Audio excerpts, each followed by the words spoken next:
बोले गजानंद गणपति महाराज की जय। पुरुषोत्तम भगवान की जय। सभी यजमान बंधुओं को मेरा नमस्कार। आप लोग बड़े प्रसन्नचित्त होंगे कि आपको प्रतिदिन रोज अधिक मास की एक नई कथा श्रवण करने को मिल रही है। ये आपके पुण्यों का उदय हुआ और मेरे पुण्य का उदय हुआ। तो सभी से करबद्ध प्रार्थना कि ये कथा आप औरों को भी श्रवण कराएं, लाइक कमेंट शेयर करें और इस कथा की लिंक अधिक से अधिक शेयर करने की कृपा करें, जिससे इसका पुण्य लाभ आपको भी मिले। अब हम आज कथा प्रारंभ करेंगे द्वादश अध्याय की, 12वें अध्याय की कथा। आज अधिक मास का 12वां दिन, तो हम कथा श्रवण करते हैं। आप कथा श्रवण करें, भगवान के यहाँ दीप प्रज्वलित कर लें, पंचोपचार पूजन करें, तुलसी दल से भगवान को नैवेद्य अर्पण करें, क्योंकि यही हमारे कर्म के साक्षी रहते हैं। अखंड दीप ना जला सके तो कम से कम जब तक हम कथा श्रवण करें या प्रातः काल और शाम के समय दीप प्रज्वलित अवश्य करें। और संकल्प की सुपारी अपने पास रख लें, हाथों में रख लें या पल्लू में बांध लें, जैसा हमारे पास सुविधा हो वैसा कार्य आप करें। तो द्वादश अध्याय की कथा प्रारंभ करता हूं मैं। और भगवान विष्णु जी लक्ष्मी जी को कथा का महात्म्य सुना रहे हैं। देखिए, आज द्वादश दिन है कथा का, और जिस प्रकार कांदे के छिलके निकलते हैं, एक कांदे का छिलका फिर दूसरा कांदे का छिलका, उसी प्रकार कथा के अंतर्गत कथा में सब एक दूसरे को कथा सुना रहे हैं। सूत जी सोनकादि ऋषियों को कथा सुना रहे हैं, भगवान विष्णु नारद जी को कथा सुना रहे हैं, धर्मराज युधिष्ठिर को भगवान कृष्ण कथा सुना रहे हैं, दृढ़धन्वा कथा सुन रहे हैं मुनि के द्वारा। और कथा के अंतर्गत ही भगवान विष्णु लक्ष्मी जी को कथा सुना रहे हैं। और आज लक्ष्मी जी ने प्रश्न करा कि हे प्रभु, यदि आपको कथा कहीं समझ में ना आ रही हो, असमंजस हो, कंफ्यूजन हो, तो करबद्ध प्रार्थना आप पूर्व की कथा को अवश्य श्रवण कर ले। क्योंकि यदि आपने पूर्व की कथा को श्रवण नहीं किया है तो हो सकता है कि आपको कहीं कथा समझ में ना आ रही हो। इसलिए पूर्व की कथाओं का अवलोकन करें, उन्हें श्रवण अवश्य करें।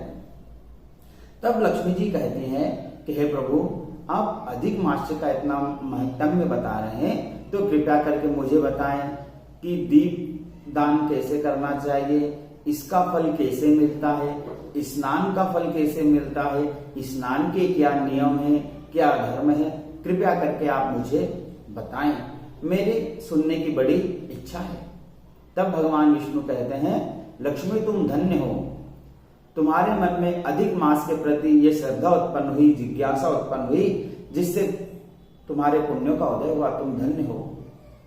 तब भगवान कहते हैं कि देखो लक्ष्मी, संसार में कुछ महापाप कहे जाते हैं, महापाप कहे जाते हैं, जैसे गुरु की निंदा करना, गुरु की हत्या करना, अपने किसी स्वजातीय बंधु को मारना, गाय की हत्या करना, झूठी गवाही देकर धन हड़प लेना।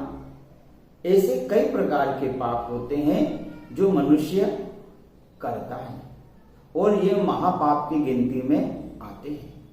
इसलिए व्यक्ति को महापापों से क्या, पापों से भी बचना चाहिए, और महापाप से तो सपने में भी दूर रहना चाहिए। पर यदि किसी से महापाप हो जाए और यदि वह अधिक मास में व्रत लेकर, संकल्प लेके स्नान दीप प्रज्वलित करे, तो उस जातक के ये महान पाप भी दूर हो जाते हैं, उसको कष्ट की निवृत्ति हो जाती है। ऐसा अखंड दीप का महत्व है। व्यक्ति को चाहिए कि शुक्ल पक्ष प्रतिपदा से अमावस्या पर्यंत तक अखंड दीप प्रज्वलित करें। प्रातः काल उठ करके ब्रह्म मुहूर्त में, अब हमें ब्रह्म मुहूर्त में उठना चाहिए, सुबह 4 बजे के समथिंग, या यह उपलब्ध ना हो सके या हमसे शक्ति ना हो तो कम से कम हम सूर्योदय के पूर्व उठ जाएं और स्नान हमारा हो जाए, इतना तो हमें ध्यान रखना चाहिए। और कुएं के जल से स्नान करना चाहिए, उसका 2 गुना फल है। कुएं के जल से तालाब का जल, तालाब के जल से सरोवर का जल श्रेष्ठ है, सरोवर के जल से झरने का जल श्रेष्ठ है, झरने के जल से नदी का जल श्रेष्ठ है, और नदी के जल से महानदी का जल श्रेष्ठ है। इनका फल गुणांक में बढ़ता हुआ मिलता है, इसलिए महानदी का अनंत पुण्य फल मिलता है। अब कोई कहे कि कथा में तो लिखा है कि महानदी का जल उत्तम है, पर हमारे आसपास कोई महानदी उपलब्ध नहीं है, तालाब उपलब्ध नहीं है, सरोवर उपलब्ध नहीं है, झरना उपलब्ध नहीं है, कुआं तक उपलब्ध नहीं है। तब क्या करें? तब भगवान विधान बताते हैं कि यदि यह सब भी उपलब्ध ना होवे तो हम जहां पे स्नान करते हैं उस जल में थोड़ा सा गंगा जल मिला लें, थोड़ा सा गौमूत्र मिला लें, थोड़ा सा आंवले का चूर्ण मिला लें, तभी यह तीर्थ का फल देगा।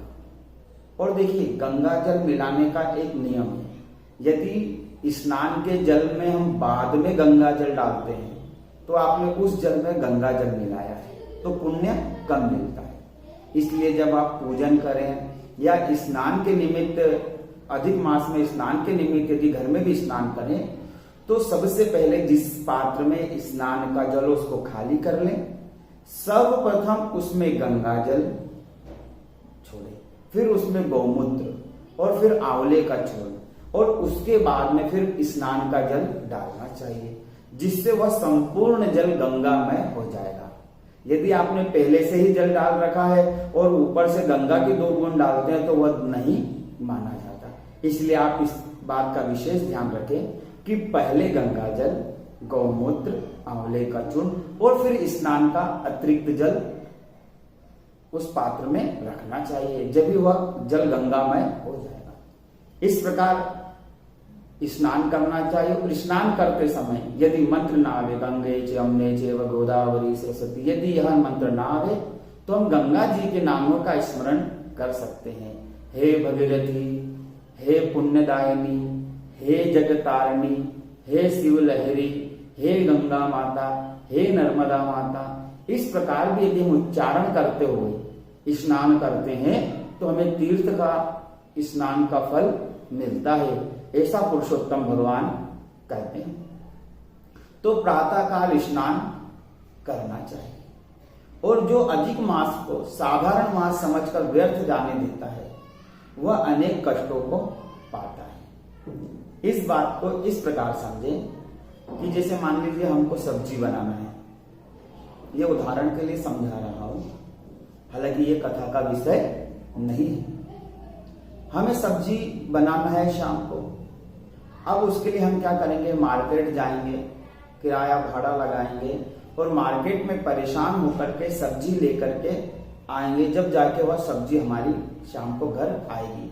उसमें हमारा समय भी व्यर्थ होगा, धन भी लगेगा और किराया भाड़ा भी ज्यादा लगेगा। और वही सब्जी वाला यदि हमारे घर के आंगन में आ जाए, घर के बाहर आके सब्जी बेचने लग जाए और हम उससे सब्जी ले लें तो हमें समय भी बचता है, धन भी बचता है और हमें घर बैठे आराम भी मिल जाता है। ठीक वैसे ही यह अधिक मास महापुण्यदायी है, इसके महत्व को समझें, क्योंकि इसमें कोई संक्रांति नहीं होती और भगवान ने इसे अपना नाम दिया है, अपनी शक्ति दी है, अपने पावर दिए।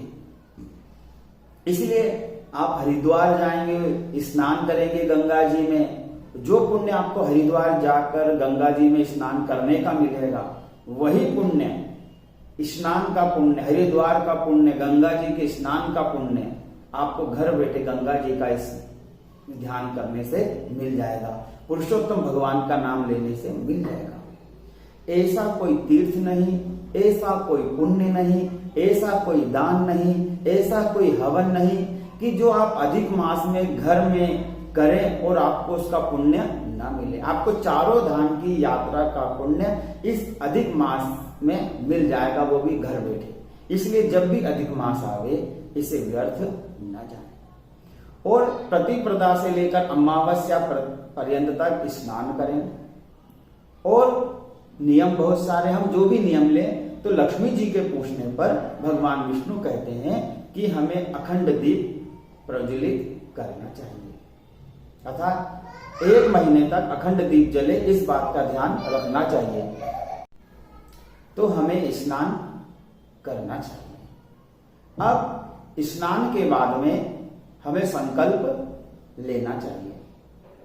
बिना संकल्प के पूजा मान्य नहीं होती, इसीलिए हम स्नान करें, स्नान के बाद संकल्प लें। उसके बाद अपने घर में ईशान कोण में या पूर्व पश्चिम मुखी होकर के अखंड दीप की स्थापना करें। एक अच्छी वेदी बनाएं, उस पे अष्टदल कमल बनाएं, अष्टदल कमल बनाएं और तांबे का पात्र में 5 अंगुल प्रमाण, कम से कम 5 अंगुल का होना चाहिए।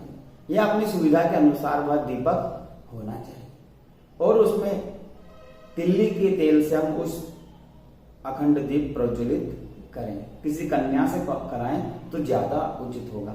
अगर घर की लक्ष्मी भी करें तो भी उचित है, पर उत्तम कन्या के माध्यम से ही दीप प्रज्वलित कराना चाहिए।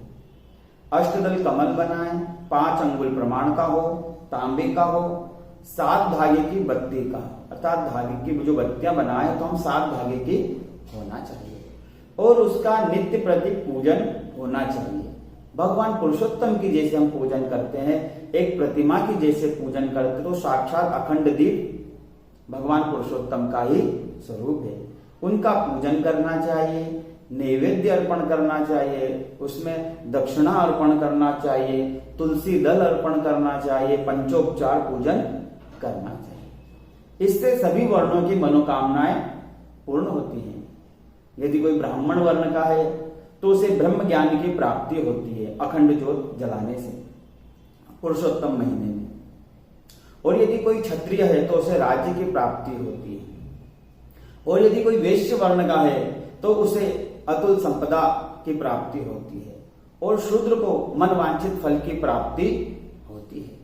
अर्थात अखंड दीप का पूजन पुरुषोत्तम मास में मनवांछित फल को देने वाला है। इसकी कथा भी आती है संक्षिप्त में कि सरस्वती नदी के तट पर एक सुशर्मा नाम के ब्राह्मण रहते थे और वह अधिक मास में अखंड दीप प्रज्वलित करते थे, पूजन अर्चन करते और मंदिर में दीपदान प्रतिदिन करते थे। अब उनके यहाँ एक समय रात को बिल्ली आती रहती, चूहे आते रहते, तो वे सुरक्षित रात्रि जागरण करते, पर उनकी नींद लगी और एक समय अखंड ज्योत में गुल जम गया, जिससे अखंड ज्योत की जो ज्योत थी वो धीमी हो गई। हम गुल गिरा देते, थोड़ा सा बढ़ा देते हैं। देखिए, आप एकदम यदि अखंड ज्योत को प्रज्वलित करेंगे तो अनुभव की कमी, अभ्यास की कमी से वह ज्योत बुझ सकती है। इसलिए जब भी नवरात्रि आए या अधिक मास आए, उसके पूर्व में ही आप अखंड ज्योत जलाने का प्रयास करें, उसको ध्यान रखने का प्रयास करें, तो जिससे आपका अनुभव बढ़ेगा, अभ्यास बढ़ेगा और आप अखंड ज्योत प्रज्वलित करना, उसको सुरक्षित रखना सीख जाएंगे। अब वो गुल जम गया, अब वो गुल बिल्ली आई और बिल्ली की पूंछ से स्पर्श होकर वह गुल गिर गया और वह जो ज्योत थी वो बुझते बुझते बज गई और बिल्ली भी धीरे से निकल गई। दूसरे दिन क्या होता है कि वो बिल्ली का पंच तत्व का शरीर छूट जाता है। तो कहने का भाव यह, कथा का संकेत यह है कि कोई गलती से भी यदि अखंड दीप की पूजा कर ले, अर्चन कर ले, सेवा करे, दर्शन करे, तो भी उसके पाप नष्ट हो जाते हैं।